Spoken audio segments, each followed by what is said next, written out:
I'm Patrick Politis, and you're on Backstage Access, where the real show begins.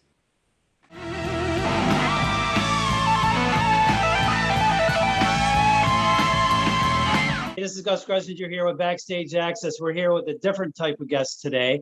We're celebrating the 40th anniversary of Randy Rhoads' guitar great's passing. And when I mean celebrate, obviously we're sad that he's gone, but we want to celebrate his music. And what better way to do it with Patrick Politis from Florida now. And Patrick was actually a part of the infamous seminars that Randy put on in Greensburg, PA back in 1982, probably about a month and a half before his passing. And Patrick actually was smart enough to record it, and obviously has a lot of good stories. And we're waiting to hear about all these wonderful stories that you can have to share with us at here at Backstage Access. So welcome, Patrick, to talk to us today. We really appreciate it. Hey, man, thanks for having me. I love talking about this. This was an unbelievable event. So going back, and I want to actually kind of even go back before that. So take us to like how you were first introduced to Randy's playing and his music. Well, I mean, I grew up loving Ozzy. Obviously, my first album was Bloody Sabbath as a little kid, believe it or not. And so he came to Johnstown, my closest arena, and after Sabbath broke up, sight unseen, I just went to see Ozzy Osbourne, never heard one song off Blizzard. Went in there, and I was always good at getting right up front, and I got right in front, and there's Randy Rhoads, and don't know him, never saw him, never heard of him, never heard of Lit, and I just jaw-dropping, walked out of there, head spinning, obviously ran and bought I think back then it was a cassette, and I just listened to it till we wore it out, got another one, and that was my introduction to him was, wow, this guy is amazing, and then went home and learned all the songs, and he picked up steam on his own, obviously, but that was my introduction to him. And you're a musician too, right? Yeah, I played in a band, and back then I had my very first band. We were like 17, 18, 19. So the Eddie came out with the two-hand tapping in the late 70s, which just from then on changed the direction of guitar. And then Randy just added that with beautiful composition writing and melodic phrasing that was just out of this world. Yeah, classically trained, obviously, and he brought that into his guitar playing, which actually made it, it took it through a different path, like you were saying, than Eddie did. It blended well with Ozzy's gothic, theme, obviously. So what instruments, were you a guitar player or a drummer? I'm a guitar player. I started playing drums in an old age, like 3 years ago, just because I wanted to do something different, and it's good for the old brain. But I'm a good lifelong guitar player. Okay, so obviously, all right, being a guitar player, and you took notice of Randy right away. So, and how old were you when you actually first saw the Blizzard tour? I must have been 18. Okay, so you're 18. So I'm sorry, 17. I recorded this when I was 18. I had it a little wrong. I've been doing my math lately. So I was 18 when I recorded this. So I was 17 when I saw the Blizzard tour. Okay, so that was in 81. Yep, so I was a senior in high school. Senior in high school, okay. And then, so obviously February was the seminar. Tell me how you heard about it. Was it through a radio or print ads, or? Yeah, it was on the local rock station, WDVE in Pittsburgh. And they put out, and I couldn't believe it. I'm like, obviously I'm going no matter what. So being a senior in high school, obviously you're 18, like you're saying. Did you skip school, or did you just tell your parents that you were going to this? I was actually on my first job, and my buddy that went with me was in high school, and he skipped. And then the other guy would have had to skip that couldn't go, Tony. So you graduated high school already. So you were I was actually out of school. Okay. So I missed work that day. All right. So, well, it's, same kind of thing, but obviously a little bit more mature. Obviously you missed some work instead of school. So you missed work, and then you went with a friend of yours, you said, right? Yeah, his name is Joe Conyer, and he rode down there with me and back, and he got the experience. And he's my witness, that he's like, yeah, every time I post it, I'm trying to claim ownership of this legendary tape that he's like, yeah, I was there. Everything he says is true. So, So you, yep, he's also a guitar player, and we played in bands together. And the guy that couldn't go was our drummer, Tony. And that's why we actually made this tape, was because he failed his physics test and his mother would not let him go. And I mean, it broke his heart. And she was such a good mom, and she knew what's really important in life, and she would not let him go. And I said, don't worry, Tony, I'll record this for you. And so he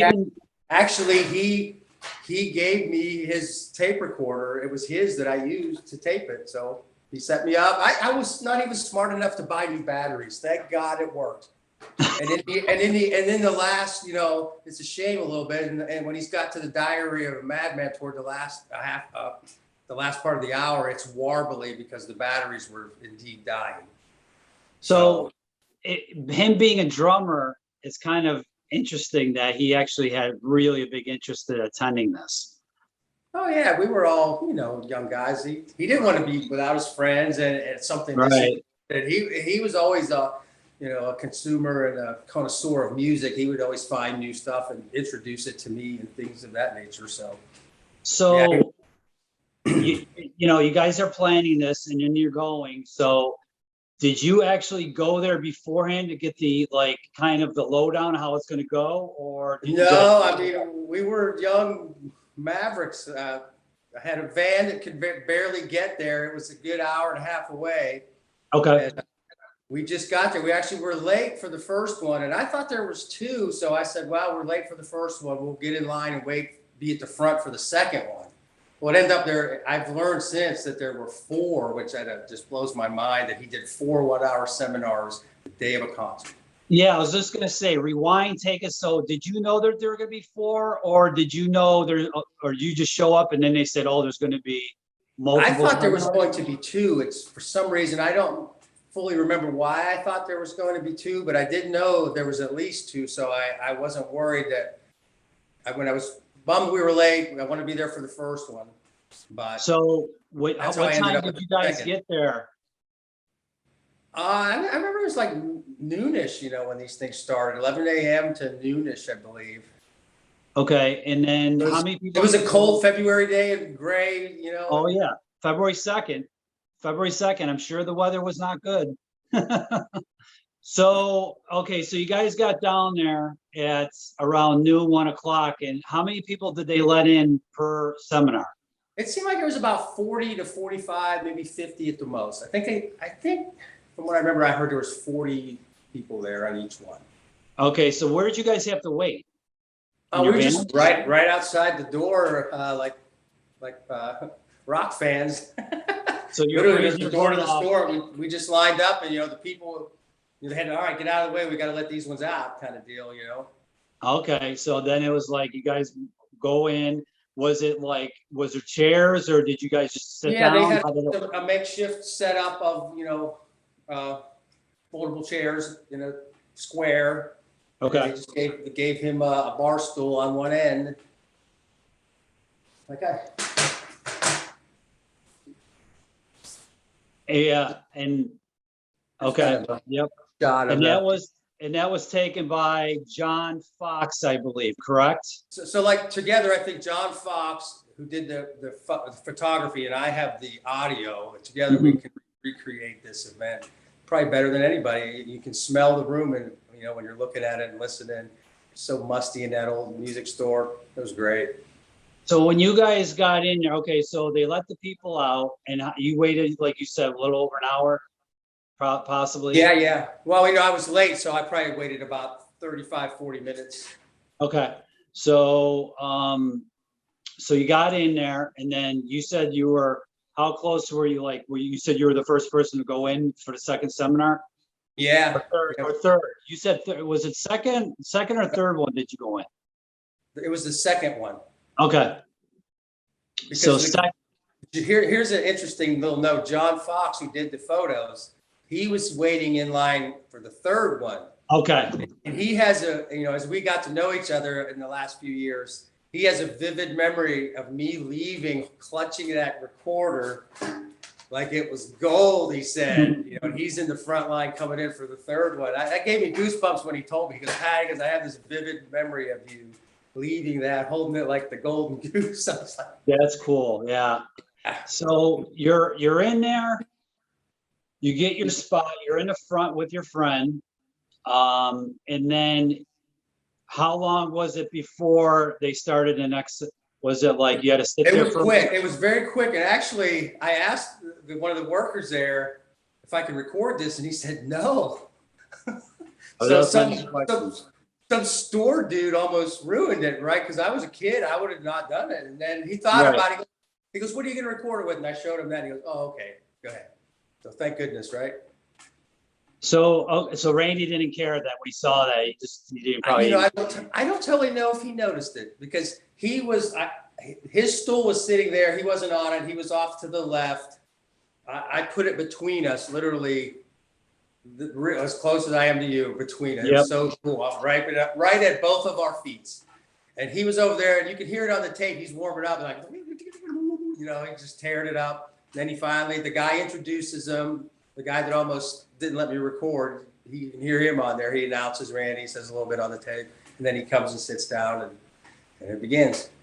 So what really quick. I bet you less than 5 minutes or 10 between them, Okay, so it was pretty quick then. So when Randy came out, did he like, how did he address everybody? Was it more like, hey, thanks for coming? Like, did he talk about like the importance of like scales and all that, or like how did? Well, it's actually all that's kind of on the tape. The guy announcing him, the store guy says you can ask him questions about the music business and what you're getting into, and more than just guitar. And so when Randy sat down, he kind of followed that lead, and people actually asked him a bunch of questions like that about influences and equipment and things at first, and then it took a while to get to when people started asking him the guts of playing things. I mean, he showed us every part. You could just broke them down, played them slow, showed them in different positions. It's great. But so yeah, he talked a lot about his influences and his beginnings and what it's like to be in a band. Oh, the story of him meeting Ozzy is unbelievable. They knew all these legends back then. I don't know if you know that one, where Ozzy was just out of it. Dana Strum actually introduced. Yeah, there's a big thing on YouTube. Yes. Through the exact detail of how he got Randy to meet Ozzy. It was a whole to do, but yeah, I watched that video myself. Very but, detailed. He talks about it. He talks about it in his seminar way back then, and he goes, "Yeah, I was a little mad. I was just warming up, and they said you got it." He was like, "I haven't even started." It's funny. So he didn't even know. I don't think that Ozzy wasn't even there by then. He was gone. What questions did you ask Randy? Oh God, I asked him so many things. So I was actually the idiot that asked him if Ozzy actually bit a bat's head off, and everybody laughed. And he wouldn't answer. He said, "I'll leave that to your imagination." Mm-hmm. The guy was such a classy guy for such a young man and mature. He knew he didn't step in it anywhere, But I asked him how to play a bunch of different things, bunch of different parts. I would have to go back through it, and I could label it, and I want to do that some days. Guitar World transcribed it, just go back and fill in my name on the questions that I know I asked. Because obviously, I'm right by the recorder; they're super loud and clear. The other ones, you can't hardly hear the questions. He even couldn't hear me. He'd be like, "Can you say that again?" Right. They didn't have anything mic'd up, and people weren't talking loud and stuff. But so I asked him how to play all sorts of different parts, and I don't have to go back and listen again to refresh that. But and so you guys were in there for approximately an hour, would you say? Yeah, they were an hour, maybe a hair under 45, 50 minutes. I think they blocked them out for an hour, so you had to be in and out, started and done in 1 hour. So how was it like when you guys, so when he was done answering questions and playing, do you remember what he played, if any songs, or is he just noodling around? So on the tape, he starts out, fielding questions about his influences and techniques. And I think you'll be surprised at someone like Leslie West, and things like that. I'm like, wow. I mean, he had some, but then as he went in, some of the first things was Crazy Train, I believe people asked about. And then once I started rolling, it went from just the simple rhythm to this part, to that part, to then they got to the solo, to the last line of the solo. He breaks down it's super fast, played that in 2 different parts slow so people could get it. And then he actually said it after he did all that, he goes, I don't play it live anymore. I laughed. But then he went into, he plays Revelation, Mother Earth, all those parts. He plays the super cool Flying High Again solo, especially the part where he does the double tap. It is, Okay. It's 8 different parts and he moves across the neck. And it's such a clever way that he does it. When you see it, you go, which came first? The pattern, and then he added the chords, or did he have those chords and that happened to fall that way? He was so smart on the fretboard. It's unbelievable. Sounds super hard. It's actually fairly easy, you know. He played just so many different songs on there. And then toward the end, when it got warbly, though, he was breaking down Diary of a Madman, which they never actually did live. It's a shame. But those, you know, that classical, all the whole beginning, like I was 19, man, and I was going back home. I could play all these parts, you know, and all the other local musicians were like, where the hell did he learn that? It was great. I had to, you know, and even I see so many great guitar players, local and whatnot, that play Crazy Train wrong, just the simple breakdown. I want to make a video and put it on YouTube and say, look, guys, it's just like this, man. So, yeah, that's it, I think, for the playing parts. So when he got done, okay, so, you know, we're wrapping up. Probably the music guy, whoever's running the music store, says, okay, guys, we got to wrap it up. And because obviously they had, like you said, they had 4 seminars. They had to keep the train going.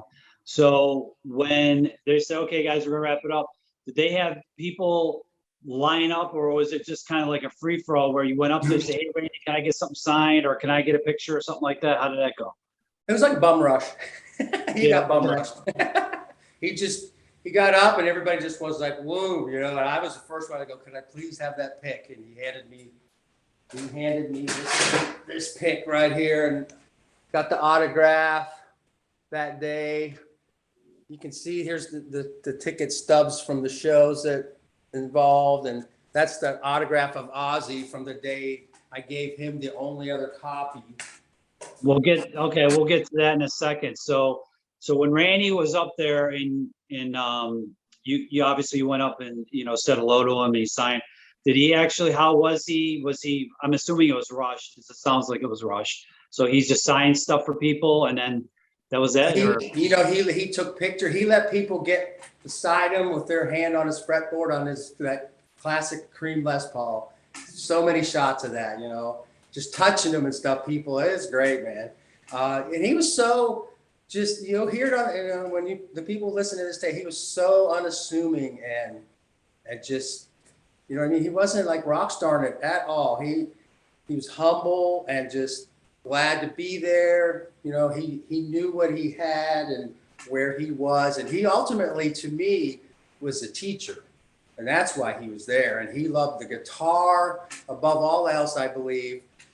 And being in Ozzy's band is kind of just part of it, really. He was more about learning how to play music on the guitar. It's hard to describe, really. You know what I mean? A lot of people just want to be a rock star, be in a band. I think he literally loved learning the science of guitar. And it came out of him. He was pure. He hurt himself, you know, tendonitis in his hand, things like that. So it sounded like he took his time with everybody. And obviously you didn't have a picture, so there had to be a story behind that why you didn't get a picture with him. Oh, yeah, I did. And sir, if you're out there, somebody took my picture with Randy that day and lives in Pittsburgh and never sent it to me. I waited for months. It was back in the day of film, so he had to get them developed. And you know he got his developed. And then I never got it. I gave him my address and name and things. And it's heartbreaking. If that ever materialized on Facebook, I would just die to get a hold of that. Unless this whole roll of film didn't develop, which is possible, and maybe that's why he didn't send it to you. Yeah, I don't know. Hopefully, maybe, you know, something, if somebody's watching it out there, if you took Patrick's picture, hopefully someday he'll get it. Yeah, I would love to start a Facebook page that was like an alumni page where people could view it, but only alumni could be on it. That would be cool. And that way, you might see how many of us we could gather up. How many are left? Yeah, I There's mean, like 160 people that got to experience that roughly. right. Put it on Randy. There's a couple of fan pages I know for Randy's, Randy Rhoads Appreciations one, and Oh yeah, there's Randy's another. Road Society. Yeah, I'm Yeah. on a couple of them. That's where I've met a lot of great people. Bigger. Some of those fans have the most intimate photos of Randy when he was family photos, and you're just like, holy cow, where did you get these? These are, I mean, it's great. He is definitely. For 40 years, he is so alive today. When you think Oh, about it, absolutely. Absolutely. I mean, I think what he's probably even more alive today than he was, I hate to say it, when he was alive. You know what I I mean? His mean, music. it's 40 years is a long time for something to go away, and he's just people And love now him. he just got his rightful due in the Rock and Roll Hall of Fame. And I believe you had a part of that because you actually, they contacted you. Tell us about that. Yeah, the gal that does the archives contacted me, and they were due before, a few months before they did the ceremony, and she just wanted as much as she could. I thought they were going to use excerpts from my tape. She was looking for photos and videos, and I went all through all those pages actually and contacted people from the Facebook pages and the Randy Rhoads Society and stuff. But then ultimately they just did a cookie cutter rock stars talking about Randy video. So we made it on the editing floor. That's how sometimes it goes, Yeah, unfortunately. it's a long way to the top, baby. If I would have made it even one clip onto that tape with my tape, I was going to go there and be in that room, but it didn't happen. And I thought they might have even flown me out there, but they went with just the rock star part. They didn't care much about the teacher part, which to me, he's a teacher. So to each his own. Yeah, and he just, like I said, he got inducted this past year in 2021. And where did you hear, like, let's go back to 82 when, a month and a half later after now you actually saw that show that night too in Pittsburgh, right? You went to that show? No, I couldn't afford to go that night. Oh. I just went to the seminar and then went home. Yeah, But you did go, you saw him in 81, you saw the seminar, you just couldn't go in 82 then. Right, and then I did see him in '84, but with Jakey Lee, and that's when I gave Ozzy the copy of the tape. But yeah, I was young, and I made it to that seminar, but I didn't have the money to go to that show that evening. Okay, so where did you hear of his passing? Like, were you working or a friend tell you? I can't remember exactly where I was, but I just remember it was on the radio, and I remember being in shock, and I just couldn't believe I had that tape, and it seemed like about a month or 5 weeks. I was so in shock, and at that time I was like, I don't want to do the wrong thing with this tape, and so they had an all call out on MTV and stuff. I could have sold it very easily, and I didn't for some reason. I don't know. I probably should have. But what I did with it ended up being not so great because it just got leaked out. But so yeah, MTV had an all call, and they didn't have much on Randy, because he was new and young, and all they had was essentially they did. Just like the induction, they had rock stars talking about how great he was, but they didn't have a lot of. So it would have been fantastic for that to come out right then. Like this was recorded a month earlier, but I kind of blew that. And then you said a couple years later, which when Ozzy came back through in '84, this time obviously that was the Bark at the Moon tour. Yes, it was Bark at the Moon. With Jakey Lee had a broken leg. So how did you get in touch with Ozzy? Like, how did you meet Ozzy? So I had at that time now we had some friends that we had finished high school. A couple of them were working in Pittsburgh, so we went down for that day, hanging out in their apartment. We're partying, getting ready for the concert. There was 4 of us. It was the Motley Crue tour with the Upside Down Cage and Ozzy. I don't know if you remember that, but so we went down to the Oasis Music Store in Pittsburgh to kill some time that afternoon, and we were in there and we see a sign that said Ozzy's going to be there doing a meet and greet in like an hour and a half. And we were like, well, shoot, we just killed an hour and a half in the music store, which was very easy to do. I actually bought a picture disc of Ozzy's not Bark of the Moon, Diary, the Diary picture disc, had Ozzy signed it. So we were, again, first in line at that music store. And by the time that hour and a half went by, there was such a huge mob outside. It was one of those glass front stores that the mob blew the freaking front of the store out. Cops came in, Billy Club everybody away, get an order going again. It was great. We were up front, so we missed all that. We're in the back watching this going, holy shit. You know, then Ozzy comes in, and we're in the front of the line. He's got a little table. He's got a roadie on each side of him like a guard. And I get up there and I get an autograph and I say, hey, Ozzy, I want you to have this. I made a copy of a tape that I made of Randy right before he passed, the month before. And he looked at me and he goes, and I looked up at the guy. He goes, does he speak on it? So I go, oh, yeah. I said, Ozzy, he talks, he plays stuff, he interacts.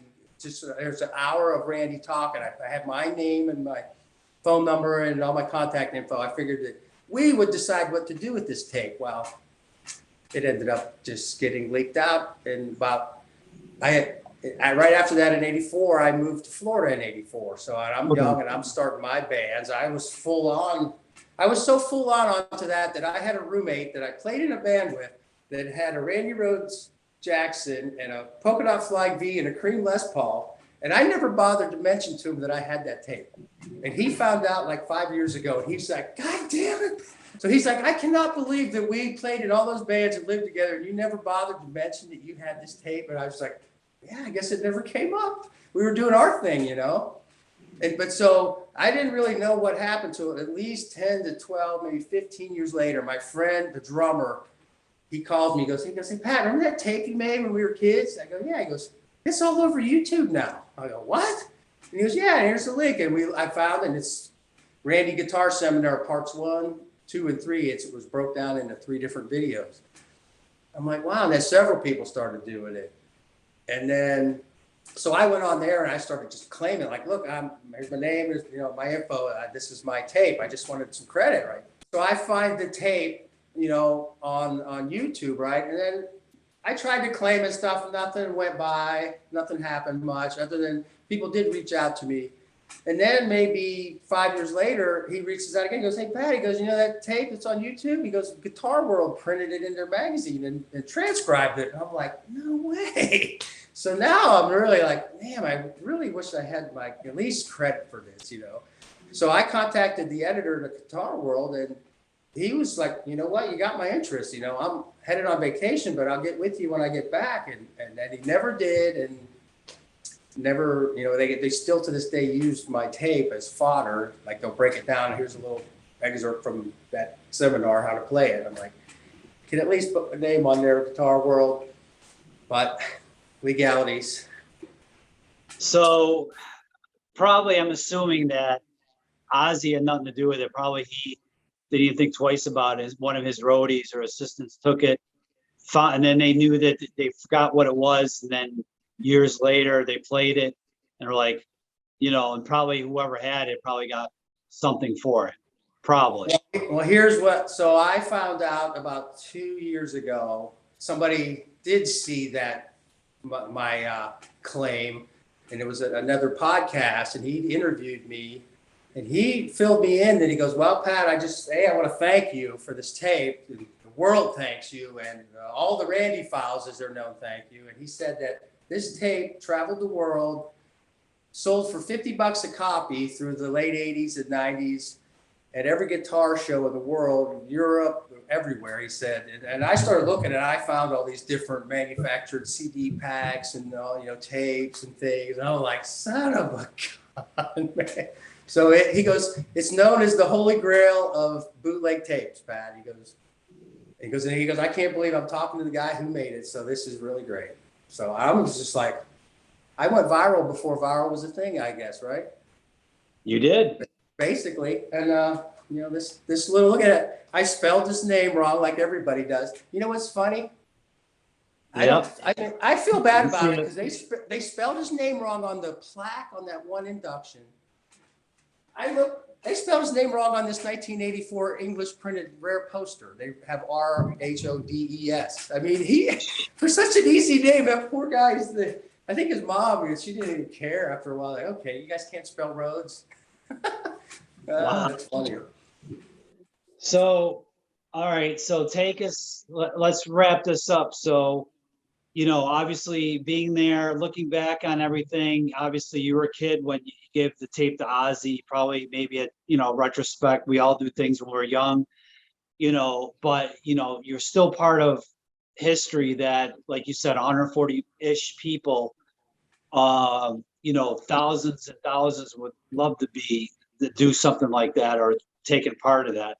And, not a lot of people got to see him play live, me be one of them. Consider yourself very lucky that you got to do these things and you got to say hello to them and meet them.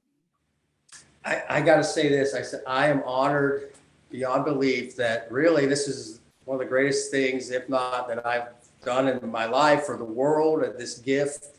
I meet people all the time reaching out, just thanking me for it. And in a little way, I'm connected to that guy. It's unbelievable how, incidental it all happened. And yet here it is. I have this tape,